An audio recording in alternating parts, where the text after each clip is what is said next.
초대교회 때부터 우리 성도들은 함께 예배할 때 공동체 예배였기 때문에 서로의 안부를 묻는 것이 예배 시간의 관례였습니다. 분위기를 띄우기 위해서 서로 인사하는 게 아니라 서로의 안부, 우리가 함께 예배하고 있습니다. 내가 당신을 살피고 있습니다. 이것을 표현하는 의미로 서로에게 예배 시간에 안부를 물었습니다. 그런 의미에서 우리도 옆 사람에게 인사하도록 하겠습니다. 새해에도 하나님께서 함께 하실 것입니다. 인사 나누시기 바랍니다. 출애굽의 복음 7번째 시간입니다.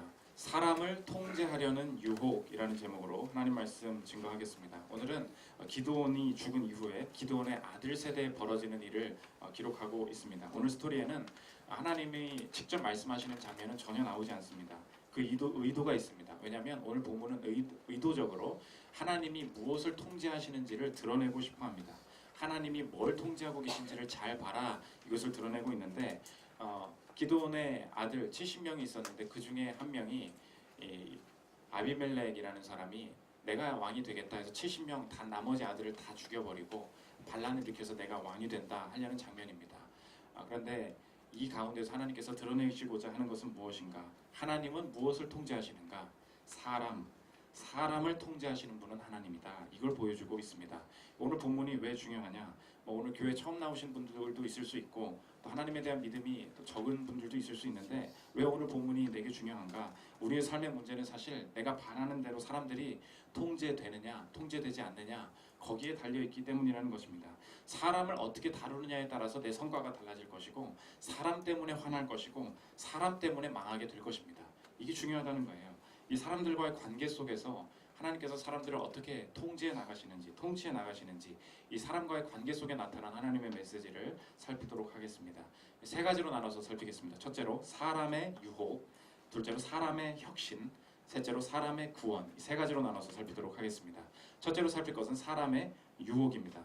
오늘 이 기드온은 지난주까지 살폈는데 말년에 여러 아내를 두면서 아들 70명을 낳았습니다. 그런데 첩의 아들이었던 한 사람, 이 아비멜렉이 왕이 되고 싶다라는 이 탐욕을 품고 외가 쪽 사람들, 친가는 70명이 너무 많잖아요. 그러니까 포섭해서 이 외가를 포섭해서 왕이 되려는 시도를 합니다. 야, 나 좀 밀어줘 말합니다. 세겜 사람들한테 말하는 것을 들어보십시오. 1절과 3절입니다. 여룻바알의 아들 아비멜렉이 세겜에 가서 그의 어머니와 형제에게 이르러 그들과 그의 외조부의 집에 온 가족에게 말하여 이르되, 그 말을 쭉 했어요. 그럴 때 3절입니다. 그의 어머니의 형제들이 그를 위하여 이 모든 말을 세겜의 모든 사람들의 귀에 말하매 그들의 마음이 아비멜렉에게로 기울어서 이르기를 그는 우리 형제라 하고, 야, 얘 밀어줘야 돼. 사람들이 막 움직이기 시작했다는 거예요. 그래서 이 아비멜렉이 한 일이 무엇인가? 나머지 애들을 다 죽여버렸습니다. 지금 아비멜렉이 하고 있는 일은 자신이 원하는 것을 이루기 위해서 무엇을 통제하기 시작하느냐, 성경은 그걸 보여주고 있습니다. 아비멜렉은 사람을 통제하려고 시작한다는 거예요. 그래서 이제 사람들을 모아서 내가 왕이 되기 위해서 방탕한 사람들까지 돈을 줘서 끌어모으기 시작합니다. 4절을 보십시오. 바알브리 신전에서 은 70개를 내어 그에게 주매 아비멜렉이 그것으로 방탕하고 경박한 사람들을 사서 자기를 따르게 하고 조폭들 고용했다는 거죠. 이제 나머지 애들 쓸어버리고 내가 왕이 되겠다. 오늘 성경이 되게 폭력적인 이야기들, 쿠데타 같은 이야기를 기록하고 있습니다. 이 오늘 성경이 드러내고 있는 것이 무엇인가? 사람은 하고 싶은 것이 간절해질수록, 자기가 바라는 것이 커질수록 어떤 유혹에 빠지는가?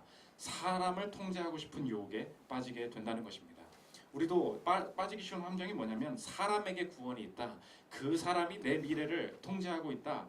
그 사람의 마음을 얻으면 나의 미래도 보장된다.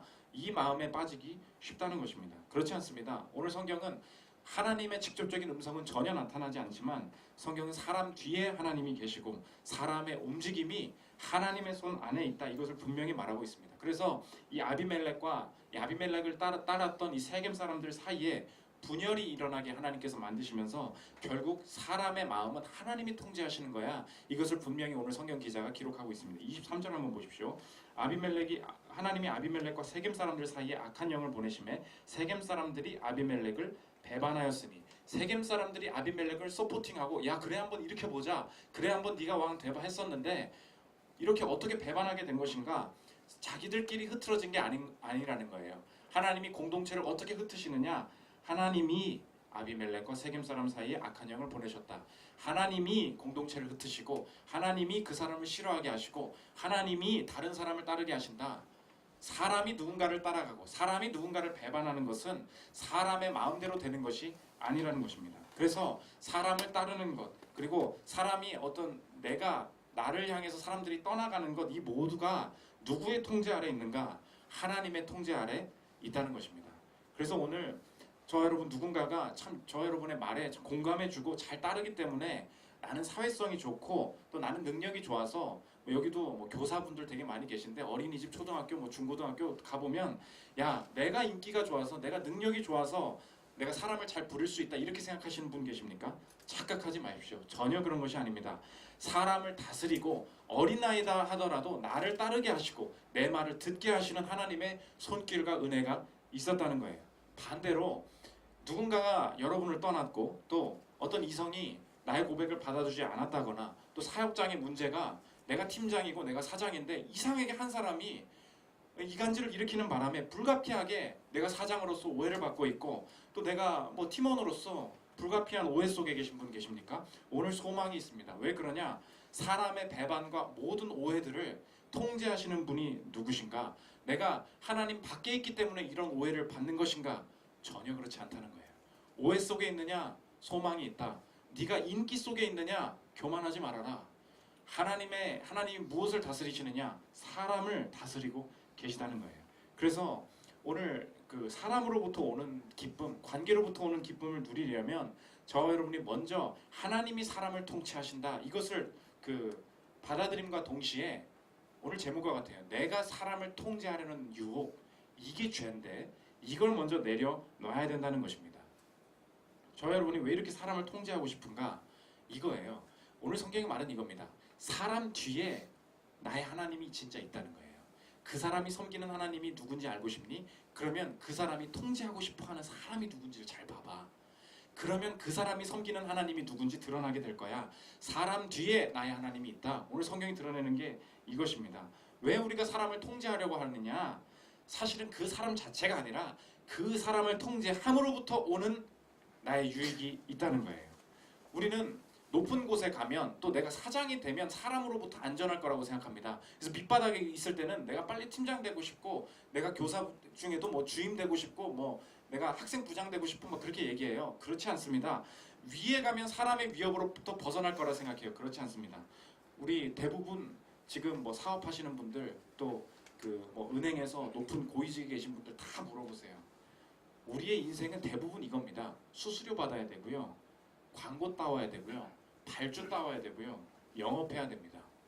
은행에서 지점장분들이 하시는 일이 뭔지 아십니까? 결국은 돈 달라고 영업하는 거예요. 내가 높은 곳에 가면 사람으로부터 자유로워질 줄 알았습니다. 그랬더니 깨달은 게 이거예요. 인생 40, 50 살아봤더니 제일 무서운 게 뭐냐? 사람을 통제하지 못하는 거예요. 오히려 막내는 편합니다. 그런데 저도 회사 다녀보니까 제일 연말만 되면 인사철만 되면 맨날 카페 가서 일은 안 하고 벌벌 떨면서 기다리고 계신 분들이 누구인가? 상무님, 전무님들이에요. 가장 높이 있는 사람이 사람의 통제를 받을까봐 어떻게 내가 통치당할까 두려워하고 있더라는 것입니다. 그 부동산 하는 분들도 이야기 들어보니까 뭐라 그러냐? 진짜 너무 짜증나는 게 뭐냐? 건물 가지신 분들이 거들먹거리더라는 거예요. 이걸 어떻게 해야 될지 모르겠다는 것입니다.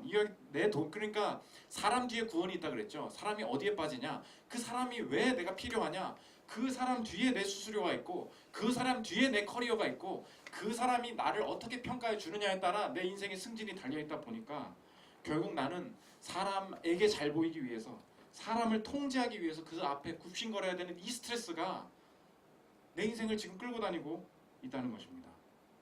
이게 아무리 높아져도 벗어날 수 없다는 거예요. 웃긴 얘기 하나 있는데 무한도전을 처음 만들었던 권석 PD라고 있습니다. 그분 얘기예요. 얼마나 내가 PD가 돼도 이게 참 저질같이 사는지 예전에 건강보감 뭐 이런 프로그램을 하는데 자연을 이용해서 건강을 찾을 수 있습니다. 이런 얘기를 한 거예요.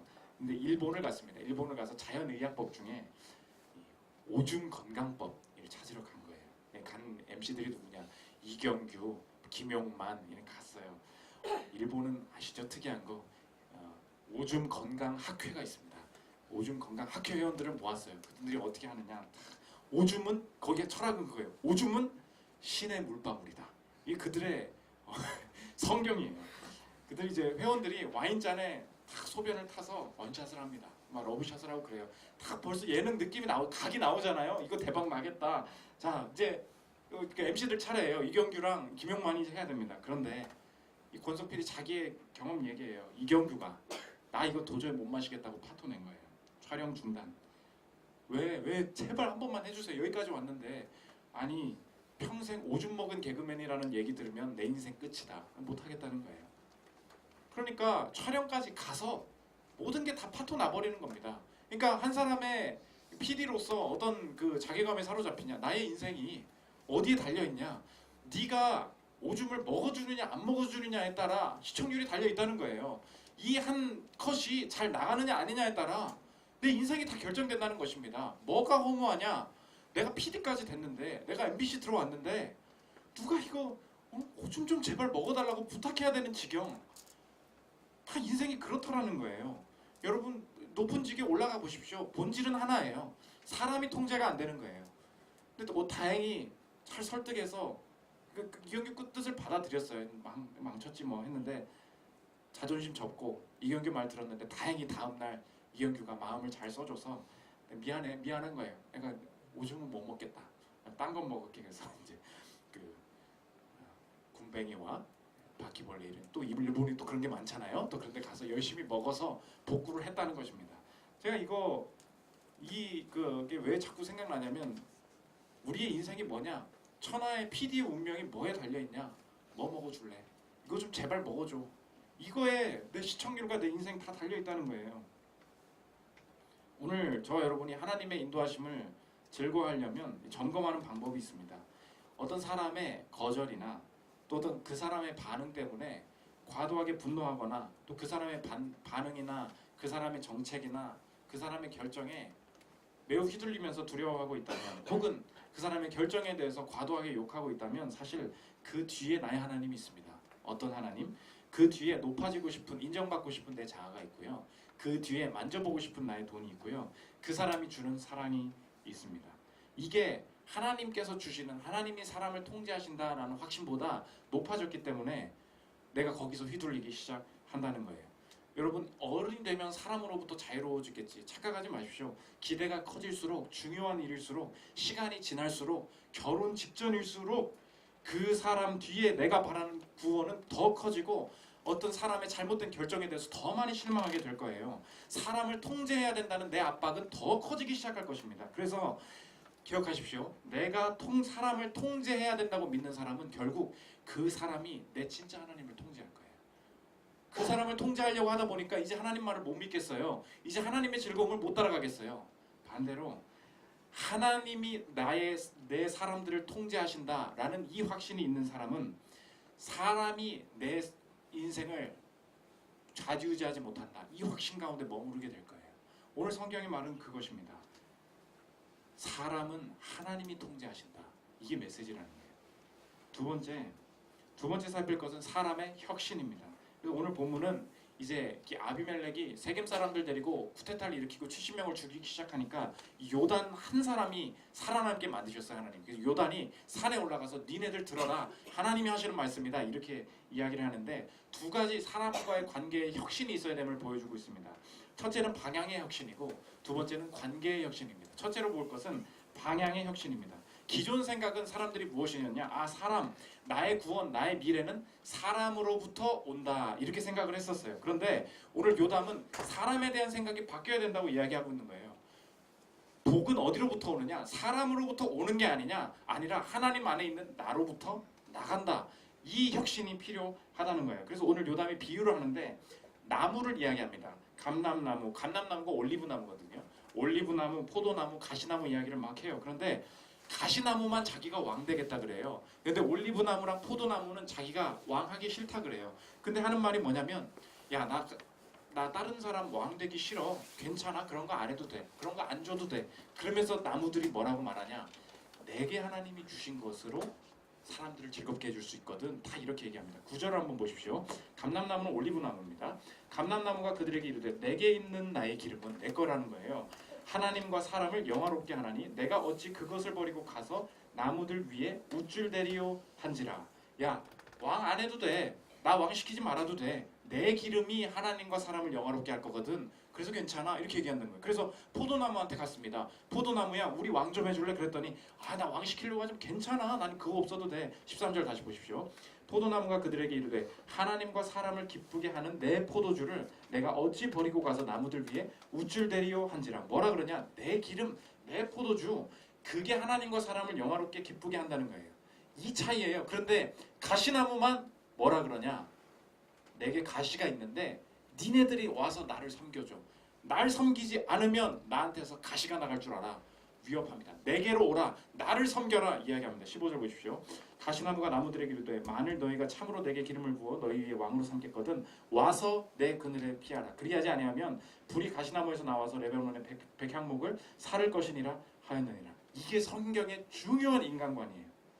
이 시대에 이게 뭐 조직신학에서 인간론 이렇게 얘기하는데 아브라함 때부터 그 약속이 시작됐는데 성경의 인간관은 뭐냐? 성경은 늘 악한 세상 속에서 사람이 내게 뭘 잘 해줘서 하나님이 사람을 인도하시지 않는다는 거예요. 하나님의 사람들을 인도하는 방법은 무엇이냐? 악한 사람들 속에서 복된 한 사람에게 하나님이 복을 부어 주심으로 그 사람을 통해서 일이 펼쳐져 나갈 것이다. 반대의 개념을 이야기하고 있다는 것입니다. 이게 창세기 때부터 나오는데 창세기 12장 3절에 하나님이 아브라함을 어떻게 축복하시는지 보십시오. 이거 되게 유명한 구절이죠. 너를 축복하는 자에게는 내가 복을 내리고 너를 저주하는 자에게는 내가 저주하리니 땅의 모든 족속이 너로 말미암아 복을 얻을 것이니라 하신지라. 지금 중심이 어디냐면 너라는 거예요.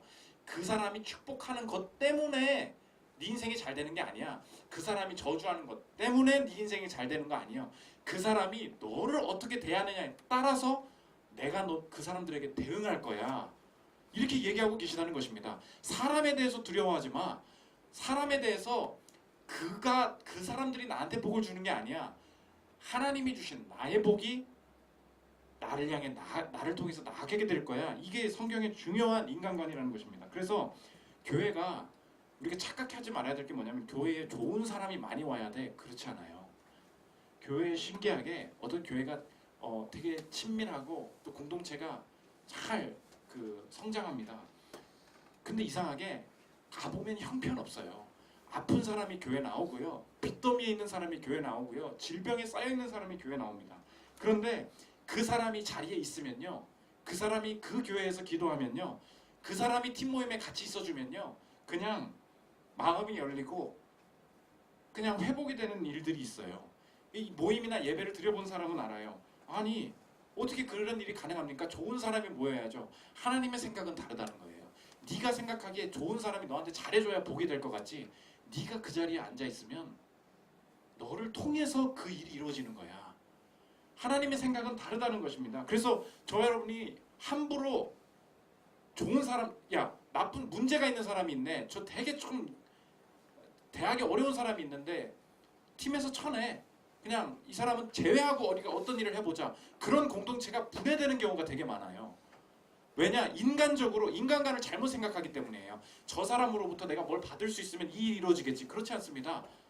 복된 한 사람 한 사람이 세상적으로 볼 때는 전혀 가지고 있는 것이 없는데 그 사람들이 모여있을 때 하나님께서 그 사람들을 통해서 내가 일할 거야. 이걸 보여주신다는 거예요. 한 연예인 이야기인데 제가 인스타에서 봤는데 제가 스크랩을 못해서 이 사람이 누군지 제가 모르는데 혹시 찾으면 저 좀 보내주세요. 출산에 대한 얘기입니다. 자기 결혼을 했는데 요즘 애 낳기를 싫어하잖아요. 출산이 주저된다. 근데 양쪽 두 의견이 있었다는 거예요. 자기가 결혼한 다음에 애를 낳으려고 하는데 어떤 사람은 뭐라 그러냐. 뭐 빨리 애를 낳아. 왜냐면 너무 예쁘고 너무 기쁘다는 거예요. 애를 낳아야 돼. 빨리 낳아. 이렇게 얘기하는 사람이 있었고 옆에 자기 친구들은 뭐라 그러냐. 애 낳으니까 너무 힘들어. 그냥 애 낳고 그냥 같이 살아. 이렇게 했다는 거예요. 두 얘기를 다 듣고 자기가 고민하는데 한 가지 공통점을 깨달았다는 거예요. 자기는 그 두 얘기가 다 싫었대요. 왜냐하면 두 얘기 다 누구 중심이었냐? 부모 중심이었다는 거예요. 그렇죠? 신혼부부 중심. 우리가 기분 좋니? 우리가 힘드니? 다 이렇게 결정을 했다는 것입니다. 그럼 자기는 이제 멋있는 척 하는 거예요. 부모 입장이 아니라 아이 입장에서 생각해야 된다. 그러면서 이렇게 얘기합니다. 진정 아기는 뭔 생각을 하는지 우리가 모른다는 거예요. 그러면서 나는 아이를 안 낳기로 결정했대요. 왜냐? 이 세상이 너무 험하다는 거예요. 아이가 나오면 만족을 누릴 수 없을 것 같고 행복할 수 없을 것 같아. 그래서 우리는 아이를 안 낳기로 했다. 이렇게 결정을 했다는 것입니다. 엄청 중요하고 진지한 얘기를 했죠. 되게 지혜로운 이야기죠. 그 이야기에 대한 성경의 답은 이것입니다. 아니, 네가 믿는 자라면 그 아이에 대한 확신을 어떻게 가져야 되냐? 다르게 생각해야 돼. 아이가 좋은 세상에서 태어나고, 아이가 좋은 부모 밑에서 태어나고, 아이가 좋은 구조, 좋은 사회 환경 속에 있어야 이 아이가 행복할 것이다. 그거 지금 그게 바로 세상적인 세계관이야. 반대는 뭐냐? 이 아이가 세상의 소망이 되게 할 거야. 기대해도 돼. 네가 그리스도인이니 하나님께서 사람을 통제하신다는 것을 믿는 자니 하나님이 한 사람에게 복을 집중적으로 내려주심으로 그 사람을 통해서 많은 사람이 돌아올 수 있도록 한다는 것을 믿는 자니 그러면 기대해. 그 사람의 환경이 나쁘다고 걱정할 필요 없어. 이 공동체의 환경이 나쁘다고 걱정할 필요 없어. 그 사람의 성격이나 가진 돈이 적다고 걱정할 필요 없어. 그 사람을 통해서 일하실 일을 기대해. 이 혁신이라는 거예요. 방향의 혁신입니다. 외부로부터 내게 오는 혁신, 그거에서 어떻게 혁신되느냐? 나로부터 나간다. 이게 성경의 인간론이에요. 여러분이 가정의 복이 될 것입니다. 여러분이 유일하게 그 가정의 구원자가 될 거예요. 그 회사에서 버티는 믿음의 존재가 될 것입니다. 그 생각 가져야 된다는 거예요. 방향의 혁신이 일어나야 상황이 괜찮아서 교회 오고 환경이 괜찮아서 교회 오고 그렇지 않아요. 내가 여기 있기 때문에 이 교회가 좋은 교회가 되는 것입니다. 환경적인 관점을 벗어나는 것, 이게 인간론의 혁신이라는 것입니다. 두 번째, 관계의 혁신인데 오늘 성경은 사람을 섬기는 것이 하나님을 섬기는 것이다. 이게 동일한 일이라고 이야기합니다. 오늘 요담이 중요한 말을 하는데 마지막에 이게 지금 아비멜렉이랑 세겜 사람들이 짜고서 기드온의 아들들, 기드온 집안을 다 풍비박산 내버렸어요. 그랬더니 뭐라 그러냐? 너희가 기드온 집안을 어떻게 대했는지, 그게 진짜 옳은 일이었는지에 따라서 니네들의 관계도 기쁠지 슬플지가 결정될 거야. 이런 말을 해요.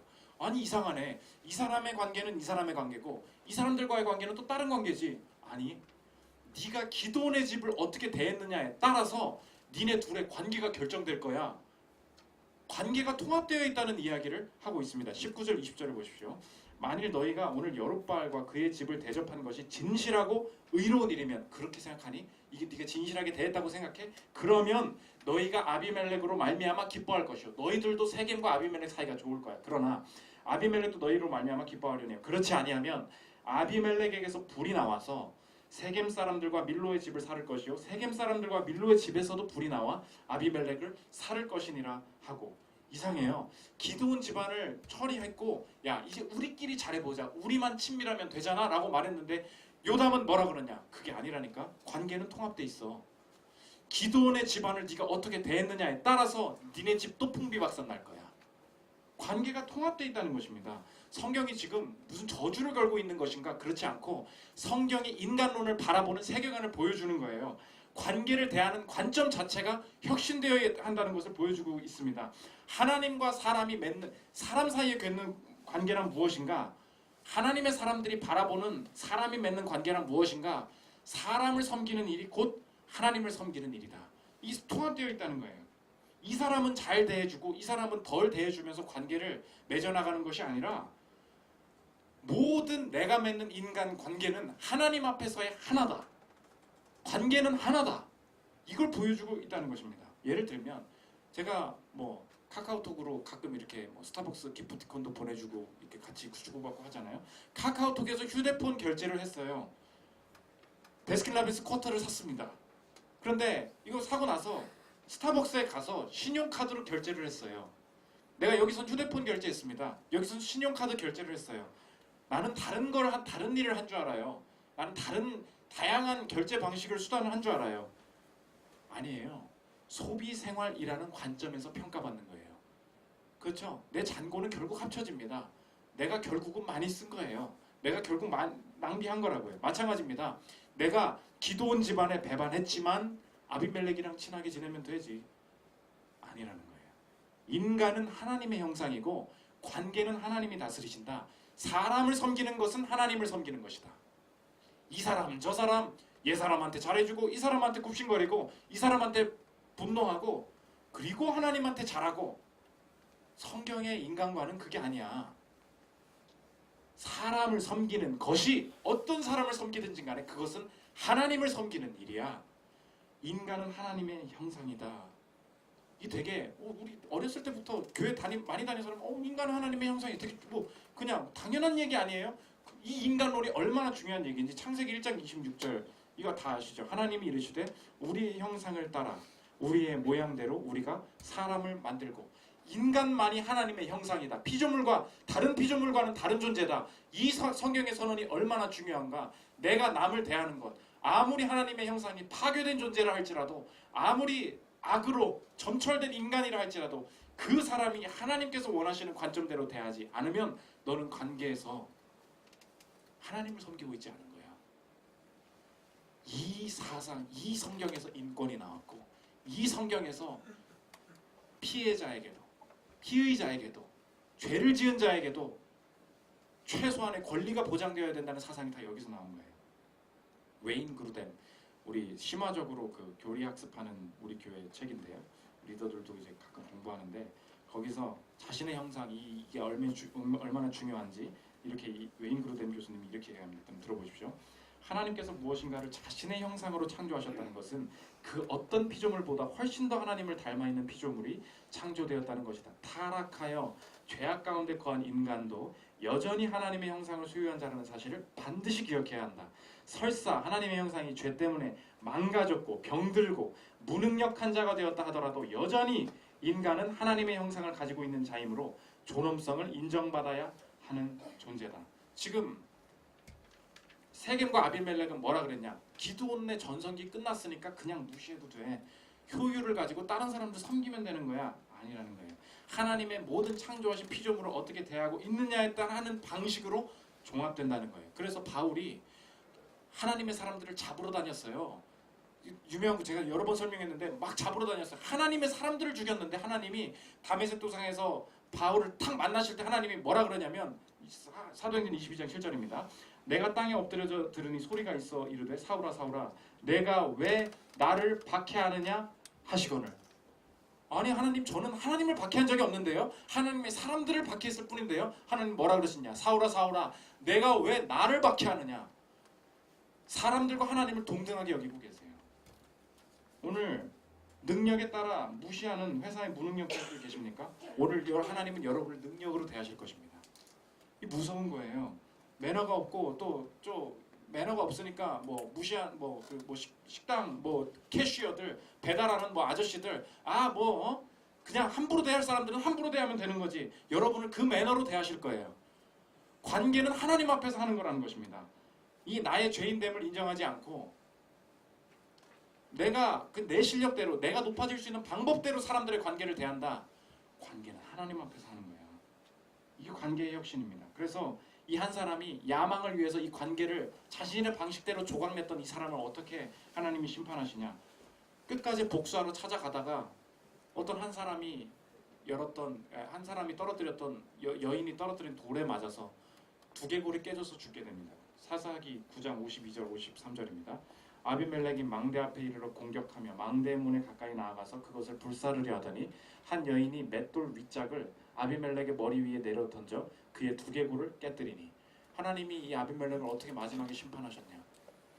그 관계를 대한 대로 그를 심판하셨어요. 이게 하나님께서 우리에게 관계의 혁신을 원하신다는 것입니다. 방향이 혁신돼야 됩니다. 그들이 나한테 오는 게 아니에요. 나를 통해 그들에게 갑니다. 관계의 혁신입니다. 쪼개쪼각 내서 관계 대하는 거 아니에요. 하나님 앞에서 모든 관계를 통합시켜야 된다는 것입니다. 마지막 세 번째, 사람의 구원입니다. 전사님 그 말이나 그 좋은 거지. 전사님 내일 회사 가보십시오. 얼마나 열불나는 사람들이 내 앞에 있는지 아십니까? 오늘 여기 저기 군인분 계신데 얼마나 내가 열불나는 사람들 앞에서 버티고 지금 외박 나와서 스트레스를 풀고 있는 건지 아십니까? 어떻게 내가 자기들이 가진 것 가지고 이렇게 권력을 휘두르면서 나를 무시하는 자들 앞에서 내가 어떻게 평안을 유지할 수 있겠습니까? 마지막 질문이에요. 그 사람과 나와의 관계를 바라보기 전에 하나님과 나와의 관계 속에서 내가 하나님께 행한 일, 하나님께서 내가 행한 일을 바라보면 하나님을 끝까지 이 관계 속에서 신뢰할 수 있다는 것입니다. 나는 어떤 존재인가? 나는 이 땅의 사람들과 이런 관계를 이용하거나 내가 이렇게 하기 이전에 가장 중요한 관계를 잘못 다뤘다는 거예요. 어떤 관계를 잘못 다뤘냐? 하나님의 아들과의 관계를 잘못 다뤘다는 것입니다. 내가 사람들을 이용하고 거부하기 이전에 내 관계는 어디서부터 틀어졌는가?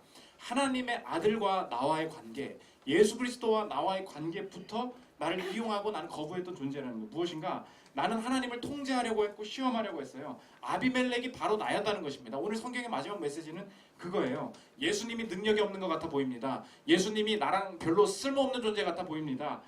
하나님의 아들이라고 그렇게 말을 해도, 내가 하나님과 관계된 자라고 말을 해도 내 마음대로 이 하나님 예수님이 돌아다니지 않자 사람들이 이렇게 말해요. 내가 이렇게 예수님을 대했다는 거예요. 마가복음 15장 30절부터 32절입니다. 내가 너를 구원하여 십자가에서 내려오라 하고. 이거 우리 얘기잖아요. 하나님, 당신이 능력 있으면 이렇게 좀 해보세요. 그렇지 않으면 내가 당신 함부로 대할 거야. 대해주지 않으면 나도 예배 안 드릴 거야. 당신이 내 뜻대로 행해주지 않으면 나도 내 마음대로 할 것입니다. 이 얘기 아니에요? 그와 같이 대제사장들도 서기관들과 함께 희롱하며 말하되 그가 남은 구원하였으되 자기는 구원할 수 없도다. 사람이라면 능력이 있어야지, 이렇게 해결돼줘야지. 내가 생각한 능력이 없으니까 무시해요. 이스라엘의 왕 그리스도가 지금 십자가에서 내려와 우리가 보고 믿게 할지어다 하며 함께 십자가에 못 박힌 자들도 예수를 욕하더라. 내가 원하는 방식대로 보여주지 않으면 당신에게 협조하지 않을 거야. 이거 우리가 하는 얘기 아닙니까? 성경은 지금 무슨 말을 하고 있느냐? 아까 그랬죠. 관계를 제대로 하지 않을 때 불이 나와서 서로를 친다 그랬죠. 불이 나오는 존재가 누군지 성경을 잘 아는 사람은 이걸 알아요. 아비멜렉 사이에서 불이 나올 거다, 세겜 사이에서 불이 나올 거라 이렇게 얘기했잖아요. 불을 나오게 하는 존재가 누군지 알아? 하나님이 나오게 하시는 거야. 오늘 20절과 시편 97편 3편에 보면 불이 나오게 하는 존재, 심판하는 존재가 누군지가 분명히 기록되어 있어요. 시편 97편 3절 보십시오. 하나님 얘기해요. 불이 그의 앞에서 나와 사방의 대적들을 불사르시는도다. 아비멜렉이 세겜을 잘못 대하는 줄 알아? 세겜이 아비멜렉을 잘못 대해서 그러는 줄 알아? 관계를 심판하시는 분은 하나님이야. 너의 관계가 궁극적으로 누군가와 잘못되어 있는 줄 아니? 너가 누군가로부터 불을 맞아야 되는 사람이었는 줄 아니? 너는 하나님의 아들을 잘못 대한 존재였어. 너는 하나님의 아들로부터 불을 맞아야 되는 존재야. 이게 성경의 우리를 향한 외침이라는 것입니다. 그러나 하나님은 우리에게 불을 내보내시는 대신에 어떤 일을 행하셨냐? 이게 복음이라는 거예요. 나는 하나님과의 관계를 거부했기 때문에 불이 나와서 결국은 두개골이 깨져서 죽음을 맞이해야 될 게 내 인생이었습니다. 그러나 예수님께서, 하나님은 아들을 함부로 대한 나에게 불을 쏟지 않으시고 나를 사랑하셔서 자신이 사랑하셨던 아들에게 불을 쏟으시고 아들의 두개골이 깨지게 하셨다는 거예요. 그게 십자가의 사랑이라는 것입니다. 제대로 대우하지 않은 자가 불을 받아야 되는데 하나님을 제대로 대우했던 아들이 불을 받으셨다는 거예요. 이게 역설이라는 것입니다. 아들을 제대로 대우하지 않았던 내가 심판을 받아야 되는데 하나님을 제대로 대우했던, 나를 끝까지 사랑하셨던 아들이 대신 심판 받으셨다는 거예요. 관계에서 상처를 입은 자가 불을 받으셨다는 것입니다. 우리는 이것을 볼 때만 알 수 있다는 거예요. 내가 1차적으로 다른 사람과의 관계를 맺기 전에 하나님과의 나와의 관계 속에서 나는 아들에게 상처를 입혀서 내가 불을 받아야 할 존재였으나 그 아들이 예수 그리스도께서 나 대신 상처 입으시고 두개골이 깨지시고 불을 맞으심으로 하나님과 나의 관계를 회복시키시고 영원한 영생을 주시기로 작정하신 그분이 나의 하나님이시라면, 하나님과의 나의 관계를 화목하게 하셨다면 저와 여러분은 이제 월요일부터 살아나갈 여러 가지 인간관계 속에서 딱 두 가지를 이제 확신할 수 있어요. 첫 번째, 예수님과의 관계마저 책임지신 하나님이 내가 그분에게서 불을 받아야 될 존재였는데 그 관계를 회복시키신 분이 나의 하나님이시라면 그 예수 안에 있는 자로서 내가 이제 일주일간의 삶을 살아나갈 때 결코 내가 이제 인간관계 속에서 내가 겪는 어려움은 하나님께서 나를 벌 주시려고 하거나 그 사람을 하나님이 통제하지 못하셔서 나를 승진해서 가로막히게 하시고 그 사람이 음해하는 바람에 내 인생을 망하게 하셔서 하나님이 저 사람을 못 다스리시는 바람에 내 인생이 망하는 게 절대 아니다. 예수님께로부터 나오는 불도 막아주신 그분이 이 사람과의 관계 속에서는 분명히 하나님께서 이 오해와 과정 속에서 하실 일이 있고 내 유익을 빼앗기지 않게 보호하실 것이다. 이제 그래서 어떤 윗사람, 어떤 아랫사람이 내 성과와 뭘 흔들려고 건들려고 해도 난 평안할 수 있어요.